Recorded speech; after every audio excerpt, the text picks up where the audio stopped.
Namaste. Mama Nama Shubha. Esha, the Sanskrit Garden Vahini. If you are new to this channel is all about Sanskrit, various dramas, poetry, shlokas, stories, and many other things will be presented in this channel. If you are interested in such content, please do subscribe to the Sanskrit Garden and hit the bell icon to get notification when I add a new video. So let us continue with Raghuvamsham. In this video we will be taking up shlokas 51 to 55.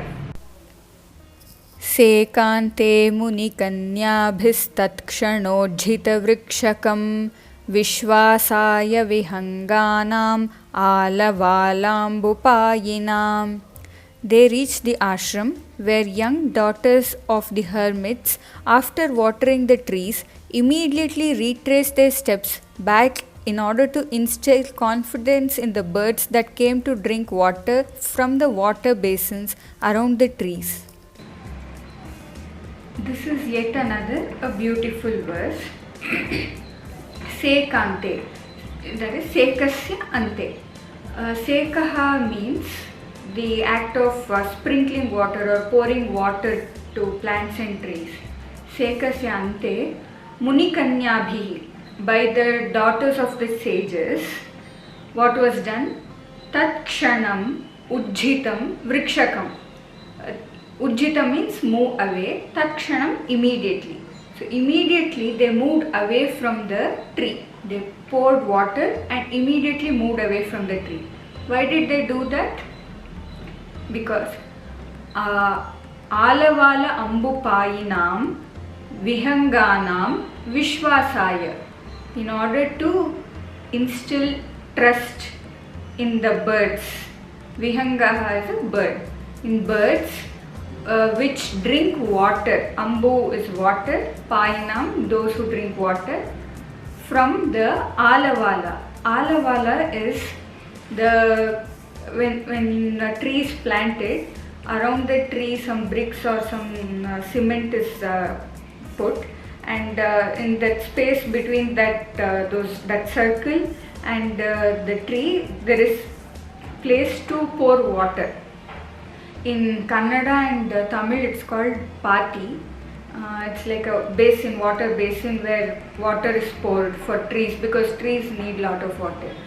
So in the birds that come to drink water from the Alavala, in order to instill faith in them, the daughters of the sages, after pouring water, immediately moved away from the tree. This kind of an ashram Dilip reached.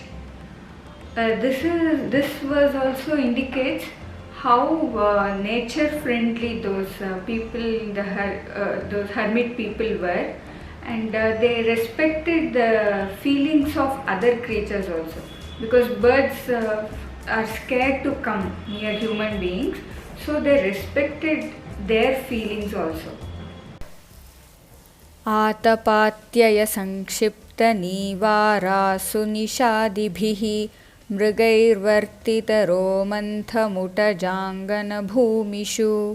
They came to the ashram where the deer, after squatting near the heaps of wild grains in front yards of the huts, were cut chewing leisurely when the sun's scorch became less intense. This verse is also again a description of the ashram that King Dilip reached. Atapa means scorch of the sun. Atapasya atyeye, when the scorch of the sun reduced, that is during evening time. Nikshipta nivarasu utajangana bhumishu. Utaja means hut. Utajanganam means the front, the portion yard of the hut. Utajangana bhumishu, on the land, on the front yard of the hut, which was where the nivara, the wild rice which the hermits consume, they were scattered.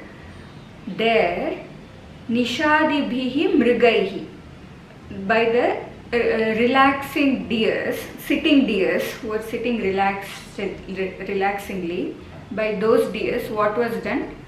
Vartita romantham. Romantham means cud chewing. That is, these cows and most of the herbivorous animals, they first eat and again they bring the food to their mouth and again chew it. That is called romantham in Sanskrit. So in the when the scorch of the sun reduced, these deer sat in front of they sat on the land in front of the hut where the nivara grains were scattered, and they relaxingly they did the cud chewing. So such was the peaceful atmosphere of the ashram. अभ्युत्थिताग्निपिशुनैरतिथीनाश्रमोन्मुखान् पुनानं पवनोद्धूतैर्धूमैराहुतिगन्धिभिः. They reached the ashram, which purified the guests by the smoke, indicating the blazing of fires, shaken up by wind and filled with the odor of offerings. This verse is also again is a description of the ashram atmosphere.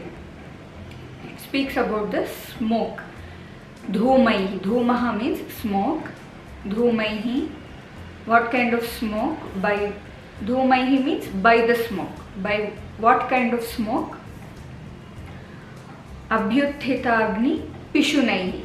By the smoke that indicates the presence of blazing fire. Not just one description for the smoke, there is more. Pavano dhutaihi dhumaihi, by the smoke which was aroused by the wind. So abhyuthitagni pishunaihi pavano dhutaihi dhumaihi. There is more description for the smoke. Ahuti gandhibhihi dhumaihi, the smoke which had the smell of the offerings that were made in the fire. So we all know the smell of when we perform some home or visit a function, the smell of that smoke is different. So that's which had the smoke which had the smell of the offerings made in the fire. Then what did this kind of smoke do? Ashramonmukhan atithin punanam. So it purified the guests who came towards the ashram. So this kind of an ashram where the smoke of the homa purified the guests who came towards it. This kind of ashram King Dilip reached. अथयन्तारमादिश्य धुर्यान् विश्रामयेति सः तामवारोहयत्पत्नीं रथादवततार च. Then he ordered the charioteer to give rest to the horses. He assisted his wife to alight from the chariot, and he too got down from the chariot. So previous verses all told that King Dilip reached this kind of an ashram. Now that they have reached, what did they do next? Atha Saha, that is Dilipaha, then Dilipa, Dhuryan Vishramaya iti Yantaram Adishya. Dhuryaha means horse. Dhuryan, horses. Vishramaya, you give rest to them. Iti, like this, he ordered. Whom? Yantaram Adishya. Having ordered the charioteer like this, Tam Patnim Rathat Avatarya, and he ordered his charioteer to give rest to the horses.